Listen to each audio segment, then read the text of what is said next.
Hello friends, मैं DK हूं। मैं आप सभी का स्वागत करता हूं आपके अपने चैनल में। और आपका स्वागत है दोस्तों जीरो टू हीरो की ट्यूटोरियल सीरीज में, श्रृंखला में, जिसका ये एपिसोड नंबर है 60 दोस्तों। तो दोस्तों हम बड़ी यात्रा लंबी तय करके आए हैं और बेसिकली आप देखिए तो एक एक करके सारे टॉपिक्स को इस श्रृंखला में कवर किया गया है और नए नए टॉपिक हम कवर करते जा रहे हैं दोस्तों। और ये इस चैनल की एक बहुत पॉपुलर श्रृंखला है जो कई लोगों को एक अच्छा एनालिस्ट बनाएगी और अच्छा ट्रेडर बनाएगी, ये हम आशा करते हैं। तो दोस्तों आज का टॉपिक है जिसमें हम चर्चा करेंगे बिल्डिंग प्रॉफिटेबल पोर्टफोलियो। इसका पार्ट 1 दोस्तों पिछले सप्ताह में आया था, जिसमें हमने बेसिक मुख्य बातों के बारे में चर्चा की कि क्या क्या कंसिडरेशन करना चाहिए, हमारे ऑब्जेक्टिव्स क्या होते हैं और वो हमारे ऑब्जेक्टिव को हमारा रिक्वायरमेंट मीट करना चाहिए। तो पोर्टफोलियो कैसे हेल्दी बनाएं, ऐसा पोर्टफोलियो जिसकी प्रोबेबिलिटी मार्केट को आउट परफॉर्म करने की हो, ताकि हमारे जो गोल्स हैं वो अचीव हो सके। तो दोस्तों आज हम इस श्रृंखला को आगे बढ़ाते हुए पार्ट 2 लेके आए हैं बिल्डिंग प्रॉफिटेबल पोर्टफोलियो में। और इसमें मेजर चर्चा जो हम करेंगे सेक्टर एलोकेशन की करेंगे, ताकि आपका पोर्टफोलियो एक डाइवर्सिफाइड पोर्टफोलियो बन सके। तो सेक्टर एलोकेशन एक बहुत इंपॉर्टेंट है, उसका राइट वेटेज होना चाहिए, ये सिग्निफिकेंट है। नहीं तो दोस्तों कई बार हमारा पोर्टफोलियो एक मेस हो जाता है और उसमें हम एक पोर्टफोलियो में किसी पर्टिकुलर सेक्टर में ओवरवेटेड हो जाते हैं, किसी में अंडरवेटेड रहते हैं।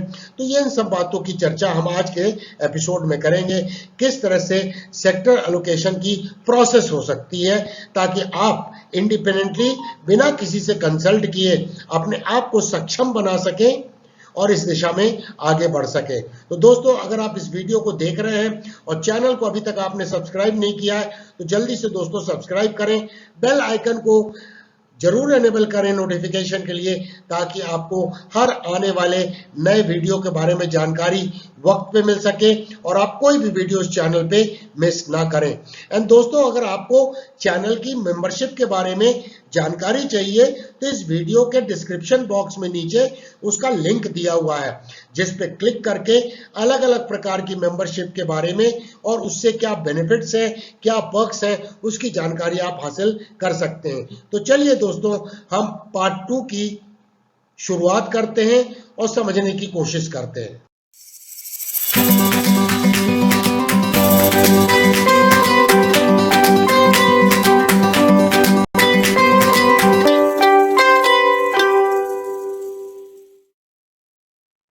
तो दोस्तों ये समझना अत्यंत आवश्यक है कि हम जब कोई भी टास्क को करते हैं, कोई भी चीजों को अचीव करने की कोशिश करते हैं, तो वो क्यों करते हैं, उसके पीछे कुछ ना कुछ ऑब्जेक्टिव होता है, पर्पस होता है।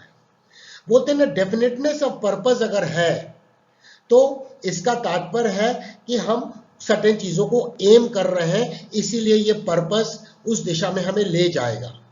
तो हमारा चीफ एम क्या है जब हम पोर्टफोलियो को कंस्ट्रक्ट कर रहे हैं, डिजाइन कर रहे हैं, या फिर पोर्टफोलियो को हम बना रहे हैं, जो भी शब्दावली का इस्तेमाल करना है हम कर सकते हैं। लेकिन हमारा मुख्य उद्देश्य क्या है, चीफ एम क्या है दोस्तों, कि हम अपने ऑब्जेक्टिव को, जो इन्वेस्टर का गोल है, फाइनेंशियल गोल है, उसे अचीव करने की कोशिश कर रहे हैं। और अगर कोई गोल ऐसा नहीं है, हम तो वेल्थ को क्रिएट करने की कोशिश कर रहे हैं। यही तो मुख्य उद्देश्य है, यही तो पर्पस है दोस्तों, जो हमें पोर्टफोलियो कंस्ट्रक्शन करने के लिए कंपेल कर रहा है। अब दूसरा दोस्तों क्या है कि हम जब दिमाग में ये एम रखते हैं कि हमारा पोर्टफोलियो ऐसा बने जो बेंचमार्क इंडेक्स जो है उसको आउट परफॉर्म कर सके।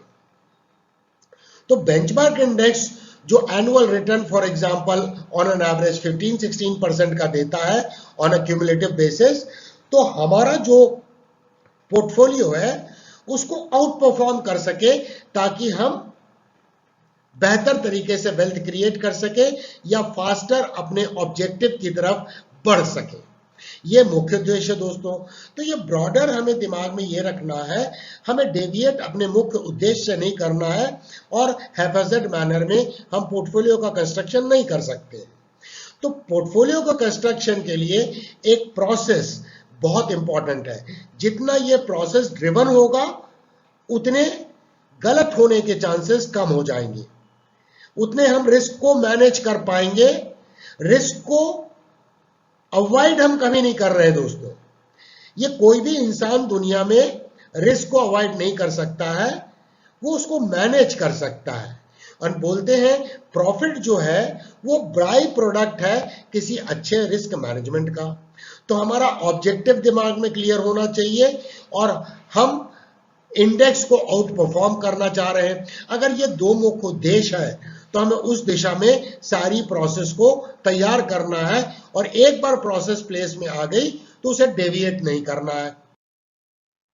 तो अब दोस्तों समझते हैं कि हमारे मुख्य उद्देश्य को अचीव करने के लिए हमारी प्रोसेस क्या होना चाहिए ताकि हमारे ऑब्जेक्टिव अचीव होने की संभावना बहुत प्रबल हो सके। अब दोस्तों प्रोसेस में सबसे पहले इंपॉर्टेंट एस्पेक्ट आता है कि हमें अपनी खुद की वॉच लिस्ट तैयार करनी है। स्टॉक मार्केट में 7-8,000 स्टॉक ट्रेड होते हैं दोस्तों। उनमें से करीब 40 स्टॉक्स की हमें एक वॉच लिस्ट तैयार करनी है और वो वॉच लिस्ट डाइवर्सिफाइड होनी चाहिए, अलग अलग सेक्टर से आनी चाहिए। ये बहुत सिग्निफिकेंट है। अब दोस्तों जब एक बार हमने watch list diversified watch list तैयार कर ली, सही शब्द यह होगा दोस्तों कि हमने सेक्टर इकोनॉमी के जो अलग अलग सेक्टर्स हैं उनमें से अपने 40 स्टॉक्स को चुना और उन्हें अपनी वॉच लिस्ट में शामिल किया, तो वो एक डाइवर्सिफाइड वॉच लिस्ट बन गई। जब दोस्तों वॉच लिस्ट डाइवर्सिफाइड होगी तभी तो हम अपने पोर्टफोलियो को उसमें से शॉर्टलिस्ट करके जब भी ऐसी अपॉर्चुनिटी मिलेगी, मौका मार्केट देगा, तो हम उसे वैल्यू पिक कर पाएंगे 10 स्टॉक्स इन 45 स्टॉक्स की जो हमने वॉच लिस्ट तैयार की है। और ये 10 स्टॉक्स जब हम वैल्यू पिक करेंगे दोस्तों तो उसमें भी हमें दिमाग में रखना है कि कोई पर्टिकुलर सेक्टर में हमारा वेटेज बहुत अधिक नहीं होना चाहिए और किसी सेक्टर में ऐसा ना हो कि हमारा वेटेज नेग्लिजिबल है या फिर रिप्रेजेंटेशन है ही नहीं। तो जब हम 10 पोर्टफोलियो का स्टॉक्स बनाते हैं तो आपको याद होगा कि हमने वेटेज की बात लास्ट एपिसोड में की थी कि हमारे बेंचमार्क इंडेक्स का जो इंडेक्सोग्राम है वो किस वेटेज की तरफ दिशा देता है, तो हम उसे आधार बना सकते हैं। अब दोस्तों इंपॉर्टेंट यह है समझना कि जब हमने 10 वैल्यू स्टॉक्स चूज कर रहे हैं इस वॉच लिस्ट में से, तो हमें इंश्योर करना है कि सेक्टर एलोकेशन प्रोपोर्शनेट मैनर में हो। जो मैंने अभी बोला दोस्तों कि कुछ सेक्टर का वेटेज बहुत अधिक नहीं होना चाहिए और ऐसा ना हो कि कुछ सेक्टर का वेटेज ना हो, तो हमारा पोर्टफोलियो डाइवर्सिफाइड ना हो और ओवर कंसंट्रेटेड हो जाए। अब दोस्तों बहुत इंपॉर्टेंट है समझना कि अब जब हमने ये सारी चीजें कर ली, 10 स्टॉक को एक बार वैल्यू पिक कर लिया, तो वैल्यू पिक करने के पहले हमने एनालिसिस की है कि ये वैल्यू पिक है कि नहीं है, ये स्टॉक में वैल्यू एरिया में हम एंट्री कर रहे हैं कि नहीं कर रहे हैं, हमारा स्टॉप लॉस क्या होगा, मतलब इस एग्जिट स्ट्रेटजी क्या होगी, हमारा टारगेट क्या होगा, कब हम इसमें प्रॉफिट बुक करेंगे। और दोस्तों प्रॉफिट बुक करने की भी स्ट्रेटजी मल्टीपल हो सकती है। मुख्य उद्देश्य यह है कि जो भी स्ट्रेटजी हम इनिशियली फॉर्मुलेट करते हैं उससे डेविएट नहीं करना है, उसको इंप्लीमेंट करना है। अब दोस्तों मैनेजमेंट ऑफ द रिस्क में हम कभी भी डेविएट नहीं कर सकते हैं और रिस्क को मैनेज करने का सबसे अच्छा तरीका है कि पोर्टफोलियो डाइवर्सिफाइड हो और राइट पोजीशन साइजिंग में हम इन स्टॉक्स को खरीदें दोस्तों। और पोजीशन साइजिंग कैसे करते हैं, हमने जीरो टू हीरो श्रृंखला में ऑलरेडी वीडियो बनाया है, एक इंडिपेंडेंट वीडियो, क्योंकि दोस्तों ये बहुत इंपॉर्टेंट एस्पेक्ट है कि हम राइट पोजीशन साइजिंग करें। हमारा ऐसा ना हो कि हम ओवर क्वांटिटी ले लें या अंडर क्वांटिटी ले लें और सारे पोर्टफोलियो की हम इक्विलिब्रियम को डिस्टर्ब कर दें। बोलते हैं ना दोस्तों, जो व्यक्ति पोर्टफोलियो कंस्ट्रक्ट कर रहा है वही सबसे बड़ा दुश्मन होता है अपने खुद के पोर्टफोलियो का। अब दोस्तों स्टेप आती है हमेशा एक्टिव पार्टिसिपेंट बने मार्केट का। एक्टिव से तात्पर्य यह है दोस्तों कि हमारा कैपिटल का रोटेशन होता रहना चाहिए। हमारा अगर टारगेट हमने निकाला है कि पॉसिबल टारगेट 1 ये है, यहां तक सेकंड टारगेट है, तो क्या हमने कोई स्ट्रैटेजी बनाई है कि हम प्रॉफिट बुक कब करेंगे? हो सकता है हमने 2 टारगेट निकाले हो, तो पहले टारगेट पे हम 50% प्रॉफिट बुक करेंगे और उसके बाद ट्रेंड को राइड करेंगे दोस्तों, ये एक स्ट्रैटेजी हो सकती है। दूसरी स्ट्रैटेजी हो सकती है कि दोस्तों हमने 100 क्वांटिटी ली पर्टिकुलर स्टॉक की, टारगेट 1 पे 50 शेयर्स बेच दिए, 50 बचे, सेकंड टारगेट हो गया तो 50 में से 50 जो बचे उसमें 25 और बेच दिए। तो ये 25 स्टॉक्स जो लास्ट में बचे, ये बेसिकली दोस्तों निग्लिजिबल एक्विजिशन प्राइस होगी इनकी। तो इस तरह से हम असेट को बिल्ड करते जाएं और एट द सेम टाइम हमारी वॉचलिस्ट जब रेडी है, कोई स्टॉक में अगर स्टॉप लॉस के कारण में हमें एग्जिट करना है तो हम रिजिडली इंप्लीमेंट करें और एग्जिट हो जाएं और दूसरे स्टॉक को हम चयन करें उसको रिप्लेस करने के लिए, ना कि नंबर ऑफ स्टॉक्स अपने पोर्टफोलियो में इनडेफिनेटली बढ़ाते रहें। ये बहुत सिग्निफिकेंट है समझना कि कैपिटल रोटेशन का मतलब है प्रॉफिट को समय समय पे बुक करना एंड कोई स्टॉक अगर स्टॉप लॉस ट्रिगर हो गया है तो उससे निकल के पैसे को फ्री करना ताकि बेहतर स्टॉक से हम उसे रिप्लेस कर पाए। तो become a active participant in the market rather than passive investor. तो दोस्तों आपको याद होगा कि पार्ट 1 में जो हमने बिल्डिंग प्रॉफिटेबल पोर्टफोलियो के ऊपर में किया था पिछले एपिसोड में, उसमें आपने देखा होगा हमने चर्चा की थी एनएससी के इंडेक्सोग्राम की, जो अपडेटेड था एनएससी की ऑफिशियल वेबसाइट में 30 जून 2020 तक। तो दोस्तों इसमें तो चेंजेस आएंगे क्योंकि हमें मालूम है कि इवन जीरो टू हीरो में इंडेक्स का कंस्ट्रक्शन कैसे होता है, इंडेक्स को बनाते कैसे हैं और उसका आधार क्या होता है, इन सब बारे में चर्चा हमने जीरो टू हीरो के एक एपिसोड में की है। और इसीलिए दोस्तों मैं बार बार बोलता हूं जीरो टू हीरो के एक एक एपिसोड को जो श्रृंखला में है अलग से प्लेलिस्ट में, उसे मल्टीपल टाइम्स देखिए दोस्तों। ये मेरा मानना है कोई भी व्यक्ति कितना भी इंटेलिजेंट हो, कम से कम 3 बार वॉचिंग एसेंशियल है उसको परमानेंट ट्रेसेस क्रिएट करने के लिए ब्रेन में, ताकि वो इन इंपॉर्टेंट एस्पेक्ट को मिस ना करे दोस्तों। अब दोस्तों इंडेक्सोग्राम को हम फिर से रेफर इसीलिए कर रहे हैं क्योंकि आज हम सेक्टर एलोकेशन की बात कर रहे हैं कि किस तरह से हम अपने पोर्टफोलियो को डाइवर्सिफाई करें। तो हमारे दिमाग में एक ब्रॉडर मैपिंग होनी चाहिए कि किस सेक्टर से कितने स्टॉक पिकअप करना है। अब ये दोस्तों मैंने फिजिकल टर्म्स में बात कर दी कि 10 स्टॉक हैं, अगर किसी का 30% वेटेज है इंडेक्स में तो हमें 3 स्टॉक सेलेक्ट करने हैं, बट हमारे पास चॉइस अभी फिलहाल कुछ नहीं है। अल्टीमेटली जब हम पोजीशन साइजिंग करेंगे दोस्तों तो उसमें ऑटोमेटिकली हम अपने सेक्टर को एक शेप दे पाएंगे, कहीं ना कहीं हमें बेस और आधार बनाना होगा। क्योंकि फिजिकल टर्म्स में सॉरी फ्रेंड्स, फिजिकल टर्म्स में हम बात इसलिए कर रहे हैं कि इनिशियल थॉट में ये होना अत्यंत आवश्यक है। क्योंकि दोस्तों ये जो वेटेज है इंडेक्सोग्राम में जिसकी चर्चा हमने की, ये basically free float market capitalisation के आधार पर है। तो अगर कोई स्टॉक काफी ऊपर चला गया, 10% की बढ़ोतरी दे दी, तो उसका मार्केट कैपिटलाइजेशन बढ़ जाएगा और उस सेक्टर का नेचुरली ओवरऑल जो निफ्टी का कॉन्स्टिट्यूएंट है उसमें आपको परसेंटेज टर्म्स में शेयर बढ़ता हुआ नजर आएगा। या कोई सेक्टर अंडर परफॉर्म कर गया तो अल्टीमेटली उसमें आपको वेटेज कम नजर आएगा।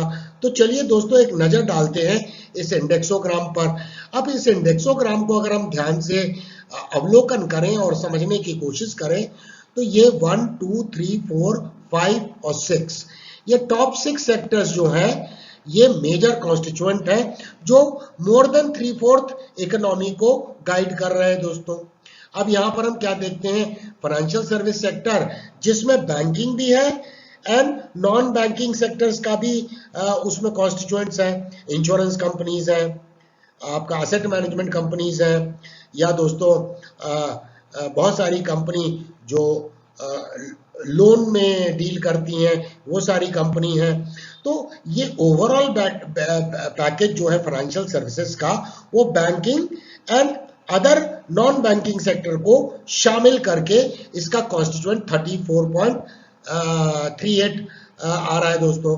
तो अगर फिजिकल टर्म्स में अगर हमें 10 स्टॉक का पोर्टफोलियो बनाना है तो हमारा चीफ एम क्या होना चाहिए कि अराउंड 3 स्टॉक्स इस सेक्टर से आने चाहिए।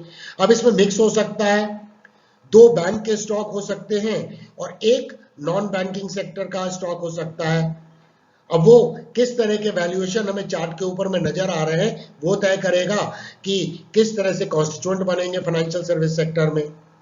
दूसरा दोस्तों, अगर बाकी देखें तो 14.7% का वेटेज ऑयल एंड गैस का है, तो एक से ज्यादा स्टॉक की उसमें गुंजाइश नजर नहीं आती है अगर हम 10 स्टॉक का पोर्टफोलियो बना रहे हैं। आईटी में भी दोस्तों अराउंड सिमिलर वेटेज है, तो हम एक का शामिल कर सकते हैं। ये जरूर हो सकता है कि आज की डेट में फॉर एग्जांपल एक पर्टिकुलर सेक्टर में कोई स्टॉक ऐसे नजर नहीं आ रहे हैं जो मार्कअप फेज में भी हैं या डाउन ट्रेंडिंग के बाद एक्यूमुलेशन फेज से बाहर आ रहे हैं, और या फिर दोस्तों क्लियर कट वो हमें वैल्यू बाइंग की अपॉर्चुनिटी दे रहे हैं। तो उस सेक्टर को फिलहाल हमें छोड़ देना होगा। जब वो परफॉर्म करेगा तो ऑटोमेटिकली हमने जो वॉच लिस्ट तैयार की है 40 स्टॉक की, 45 स्टॉक की, उसमें से दोस्तों वो कहीं ना कहीं हम रेगुलर जब ट्रैक करते हैं वीक ऑन वीक तो उसमें समझ में आ जाएगा दोस्तों। अब दोस्तों हम देखें कंज्यूमर सेक्टर जो एक इंपॉर्टेंट सेक्टर है कंज्यूमर गुड्स का, उसमें 1 स्टॉक की गुंजाइश है, और ऑटोमोबाइल में भी 1 स्टॉक की गुंजाइश है। बहुत हुआ, क्योंकि आधे स्टॉक तो हम ले नहीं सकते हैं।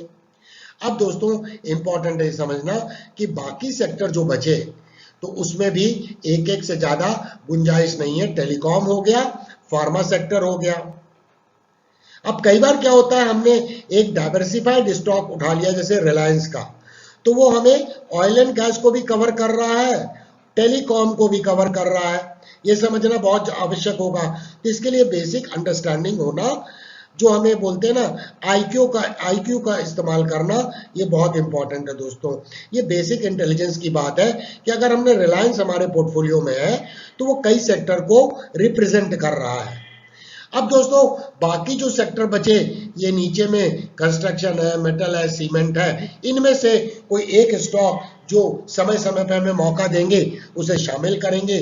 टारगेट हो जाएगा तो कैपिटल रोटेशन के आधार पर कुछ स्टॉक बाहर जाएंगे, कुछ अंदर आएंगे, क्योंकि किसी में प्रॉफिट बुकिंग होगी, किसी में स्टॉप लॉस ट्रिगर होगा। तो ये प्रोसेस चलती रहेगी दोस्तों।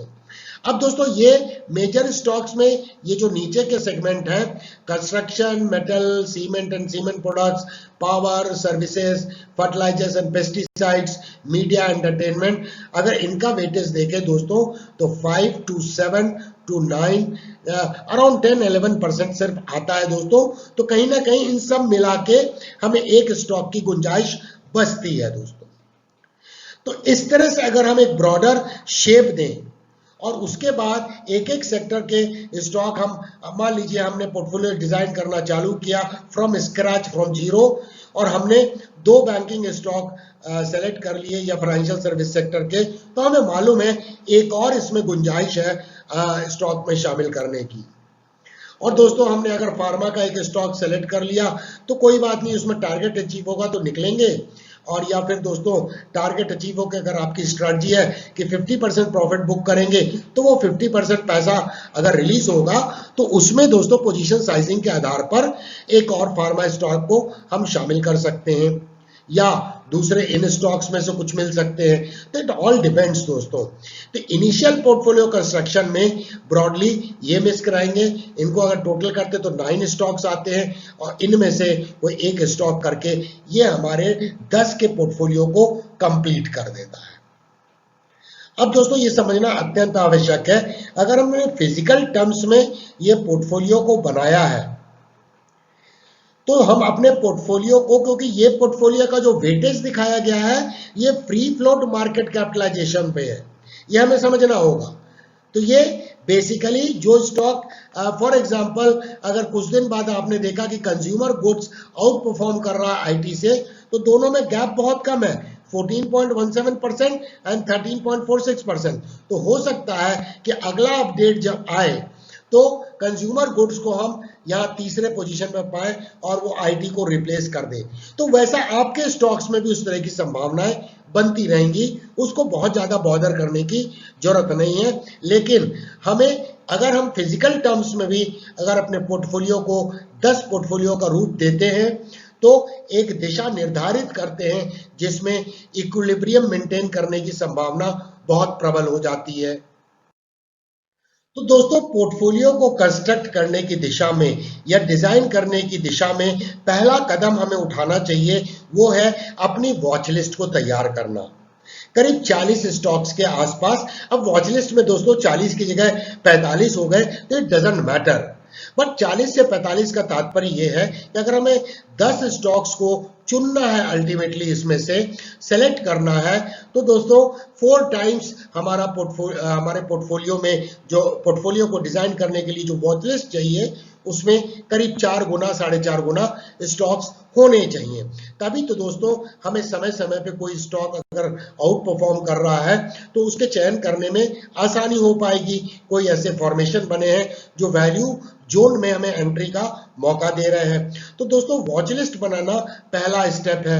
तो हमें सेक्टर एलोकेशन के आधार पर, जो अभी हमने इंडेक्सोग्राम में देखा कि किस तरह से सेक्टर के एलोकेशन है, तो इवन वॉच लिस्ट में भी अगर बैंकिंग सेक्टर और फाइनेंशियल सर्विस सेक्टर को हम सेलेक्ट कर रहे हैं तो उसमें कम से कम 3 स्टॉक जब हमें पोर्टफोलियो में रखना है तो 12-13 स्टॉक्स का हमें चयन करना होगा हमारे वॉच लिस्ट के अंदर में, जिसमें बैंकिंग भी कवर हो जाए, नॉन बैंकिंग फाइनेंशियल सेक्टर भी कवर हो जाए, और दोस्तों बाकी जो सेक्टर है जैसे हमने बातें की जो गोल्ड के अगेंस्ट लोन देने वाली कंपनियां हैं, मन्नापुरम फाइनेंस है या फिर दोस्तों मुथूट फाइनेंस है, इस तरह की कंपनी का भी समावेश रहे। अब इसको वॉच लिस्ट बनाने के लिए बेस्ट तरीका क्या है, हम एनएससी की जो ऑफिशियल वेबसाइट है उसका सहारा लेंगे और दोस्तों उसमें से जब वॉच लिस्ट हम तैयार कर लेंगे तो पहले 1 गो में आप सारे सेक्टर के स्टॉक्स में से उस रेशियो में आप सेलेक्ट कर लीजिए ताकि 45 स्टॉक का आपका पोर्टफोलियो बन जाए वेटेज के अनुसार। क्योंकि बैंकिंग में अगर हमें 3 स्टॉक सेलेक्ट करने बैंकिंग एंड फाइनेंशियल सर्विसेज में, तो 4 टाइम्स उसका कर लीजिए, कम से कम 12 स्टॉक्स आपके बैंकिंग उससे वॉच लिस्ट में होनी चाहिए।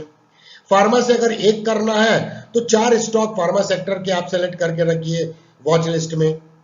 और उसके बाद दोस्तों एक अवलोकन कीजिए कि हर स्टॉक जो आपने वॉच लिस्ट में डाले हैं वो स्टॉक का पोटेंशियल बेंचमार्क इंडेक्स को आउट परफॉर्म करने का है कि नहीं, कभी ना कभी उसने आउट परफॉर्म किया है कि नहीं।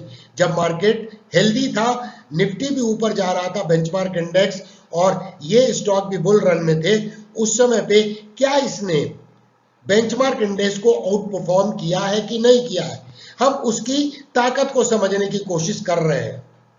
हम प्रेजेंटली उसे नहीं देख रहे हैं। यह आप गौर करके सुनिए, अगर विराट कोहली में रन बनाने की क्षमता है तो हो सकता है पिछले 3-4 इनिंग में वो खराब परफॉर्म कर रहा हो, लेकिन उसमें क्षमता है। तो उसके सारे रिकॉर्ड को अगर हम देखेंगे विराट कोहली के मैच बाय मैच, T20 में उसने कैसा खेला, 50 ओवर मैच में कैसा खेला, टेस्ट मैच में कैसा परफॉर्म किया, तो आपको समझ में आएगा उसने अपने टीम के एवरेज स्कोर से आउट परफॉर्म किया है। बेंचमार्क क्या हुआ दोस्तों, टीम ने अगर 300 रन बनाए हैं और हम पिछले 50 मैचेस की एनालिसिस कर रहे हैं तो टीम का एवरेज स्कोर 280 आ रहा है, तो विराट कोहली कहां पे वो फिट होते हैं, क्या उन्होंने आउट परफॉर्म किया है कि नहीं।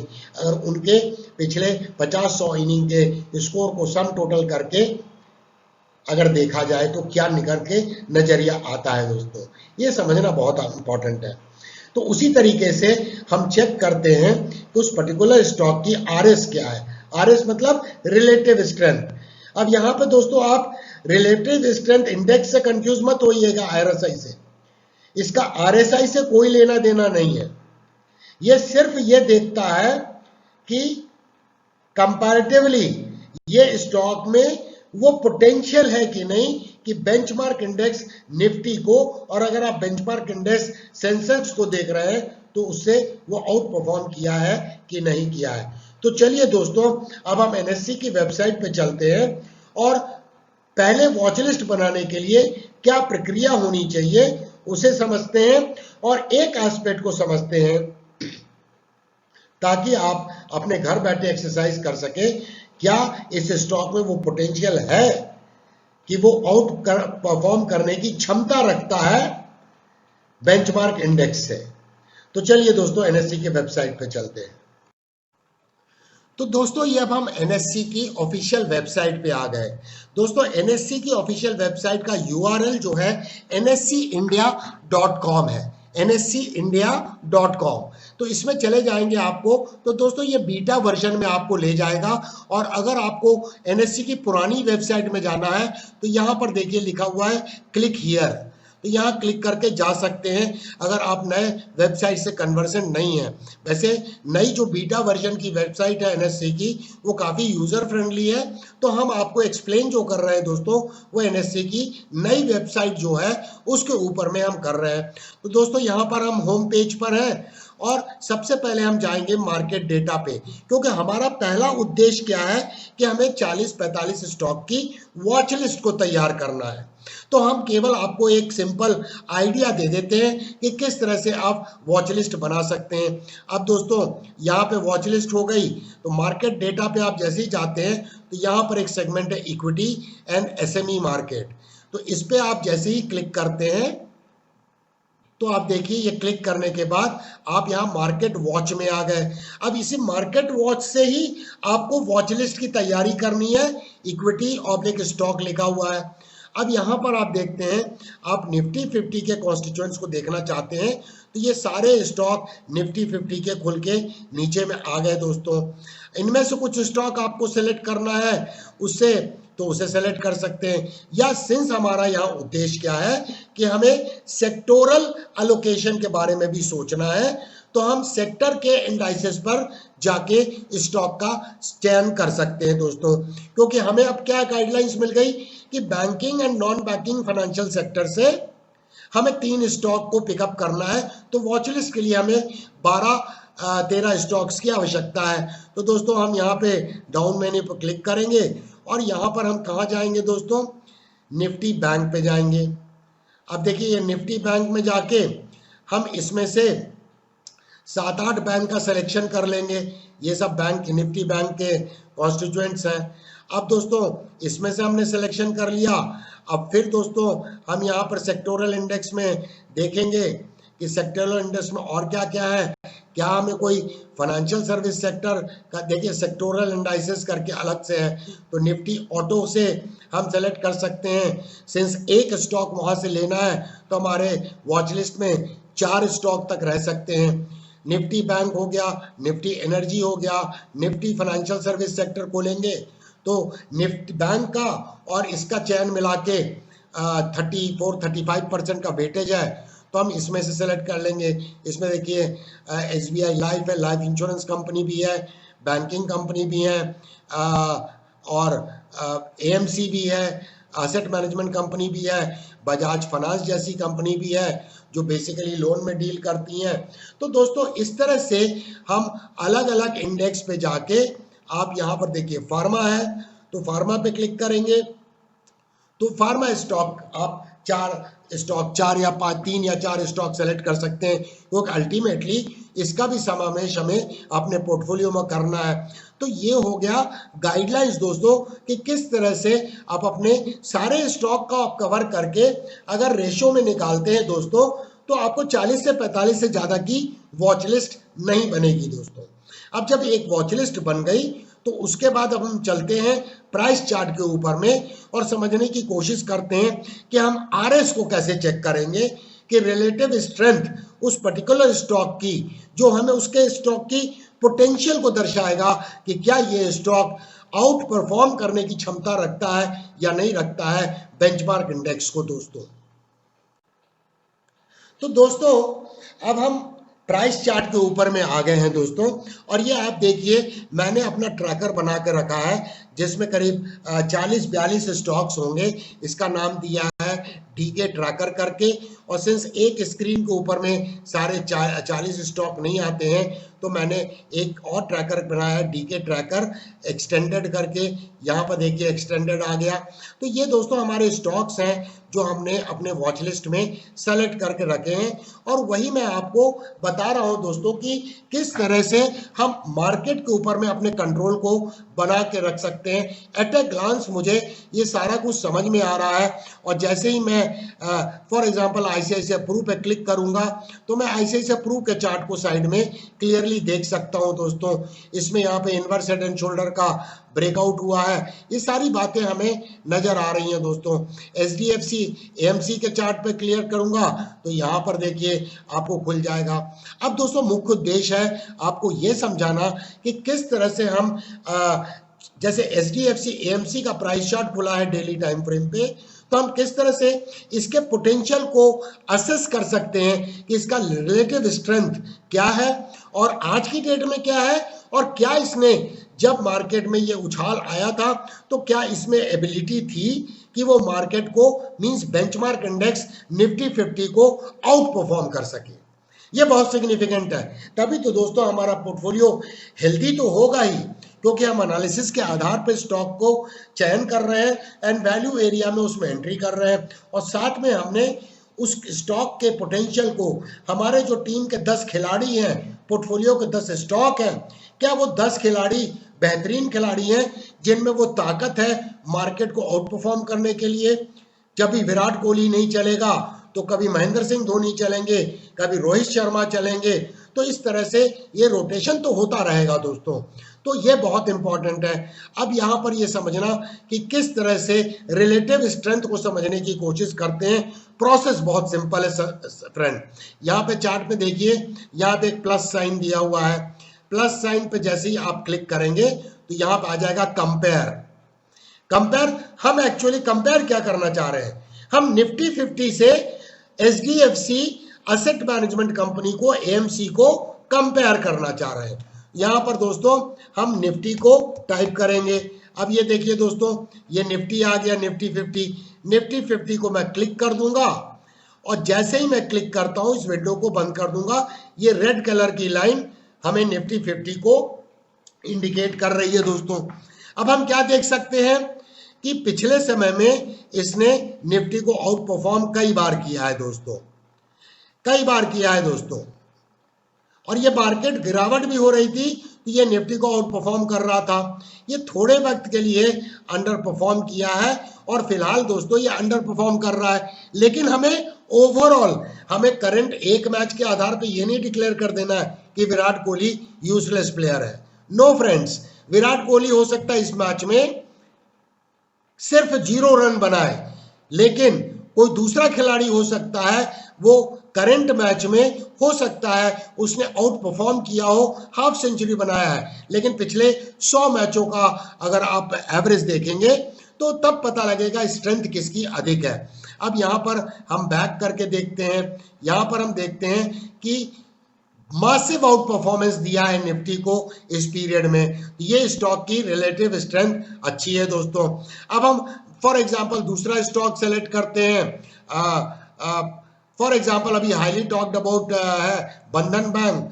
बंधन बैंक के स्टॉक को देखते हैं तो दोस्तों यहाँ पर अभी क्या देखते हैं, अंडर परफॉर्म कर रहा है। लेकिन हम जैसे ही पास्ट में जाते हैं हम क्या देखते हैं, इसने आउट परफॉर्म किया है। तो हमें केवल ये देखना है कि कभी ना कभी इस स्टॉक ने पिछले 2 या 3 साल के अंदर में आउट परफॉर्म किया है कि नहीं किया है। अगर किया है तो इसमें क्षमता है, पोटेंशियल है आउट परफॉर्म करने की। तो दोस्तों इस हिसाब से किसी भी स्टॉक का आप चयन जब करते हैं अपने ट्रैकर में, तो दोस्तों इसे चेक कर लीजिए।